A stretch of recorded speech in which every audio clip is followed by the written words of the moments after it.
এক যুবককে পিটিয়ে হত্যার পর মরদেহ গাছের সঙ্গে বেঁধে জ্বালিয়ে দেওয়া হয় আগুন। ধর্ম অবমাননার অভিযোগ এনে বিক্ষুব্ধ জনতারা এভাবে চালান নৃশংস হত্যাকাণ্ড। আর এই ভিডিও এখন সামাজিক যোগাযোগ মাধ্যমে ভাইরাল।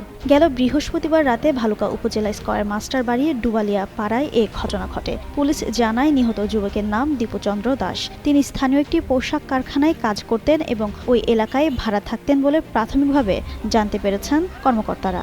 ভালুকা থানা ডিউটি অফিসার রিপন মিয়া জানান, নবীকে নিয়ে কটূক্তি করার কারণে বৃহস্পতিবার রাতে ৯টার দিকে একদল উত্তেজিত জনতা তাকে ধরে গণপিটুনি দিয়েছে। তারপর মরদেহ আগুন দিয়ে দেয়। পরে খবর পেয়ে ঘটনাস্থলে গিয়ে পরিস্থিতি নিয়ন্ত্রণে আনে পুলিশ। দীপুর মরদেহ উদ্ধার করে ময়মনসিংহ মেডিকেল কলেজ হাসপাতালের মর্গে পাঠানো হয়েছে। এ ঘটনায় এখন পর্যন্ত কোনো মামলা হয়নি, তবে তার স্বজনদের খোঁজ করছেন। তারা এসে মামলা করলে আইন অনুযায়ী ব্যবস্থা নেওয়া হবে।